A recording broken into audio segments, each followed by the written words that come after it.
Medium size 3 பெரிய வெங்காயம் எடுத்து அதையும் கட் பண்ணி வச்சுக்கலாம் ரஃபாக. அதே போல் 4 தக்காளி, சின்ன துண்டு இஞ்சி, 10 பல்லு கிட்ட பூண்டு இதெல்லாம் க்ளீன் பண்ணிவிட்டு ராவாகவே மிக்ஸி ஜாரில் சேர்த்துக்கலாங்க. இது எல்லாத்தையுமே நல்லா சேர்த்துக்கலாம். ஈவினிங்காக ஏதாவது ஸ்நாக்ஸ் சாப்பிடணும் போல் இருந்துச்சா, சரி ரோட் சைடு சுண்டல் செய்யலாம் அப்படின்னு சொல்லிட்டு நான் செய்கிறேன். அந்த ரெசிபி உங்களுக்கும் தரேன். அல்டிமேட்டாக இருந்தது.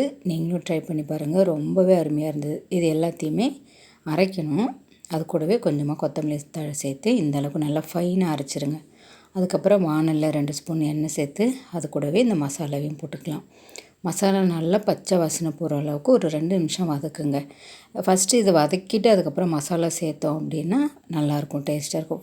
பச்சையாகவே சேர்த்துட்டோன்னா நல்லா இருக்காது. குழம்பு மிளகாத்தூள், கறி மசாலா, மஞ்சள் தூள் இது 3 மட்டுமே போதும், சேர்த்துக்கோங்க. ரொம்ப அருமையாக இருந்தது. இதுவும் ஒரு 2 நிமிஷம் நம்ம நல்லா வதக்கிடலாம். அப்போ வதக்கும்போது சுண்டல் கிரேவி சாப்பிடும்போது நல்லா டேஸ்ட்டாக இருக்கும். இது நல்லா வதங்கிடுச்சிங்களா 2 நிமிஷம். அதுக்கப்புறம் தேவையான அளவுக்கு உப்பு சேர்த்துக்கோங்க. சுண்டல் வேக வச்சுருக்கிறேன். இந்த சுண்டலையும் இது கூட சேர்க்கணும். சுண்டலில் கொஞ்சம் உப்பு போட்டிருக்கேன், கிரேவியில் கொஞ்சம் உப்பு போட்டிருக்கேன்.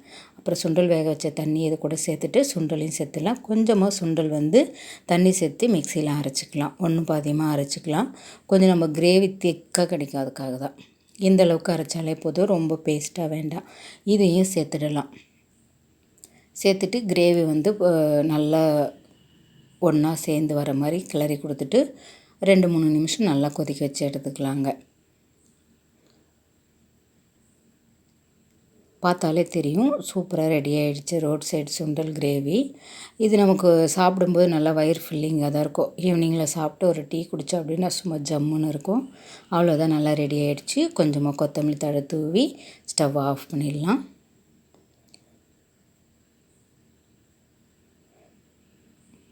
அவ்வளோதான், இந்த அளவுக்கு நம்ம எடுத்துட்டாலே போதும். அதுக்கப்புறம் ஒரு பவுல்லையோ இல்லை தட்டிலையோ நம்ம சர்வ் பண்ணி சாப்பிட்டுக்கலாம்.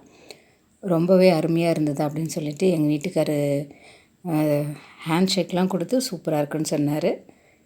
ரொம்ப சந்தோஷமாக இருந்துச்சு. நம்ம வீட்டிலே செய்யும்போது விலையும் கம்மி, சுத்தமாகவும் இருக்கும், சாப்பிடவும் ஆரோக்கியமாக இருக்கும். நீங்களும் செஞ்சு பாருங்கள்.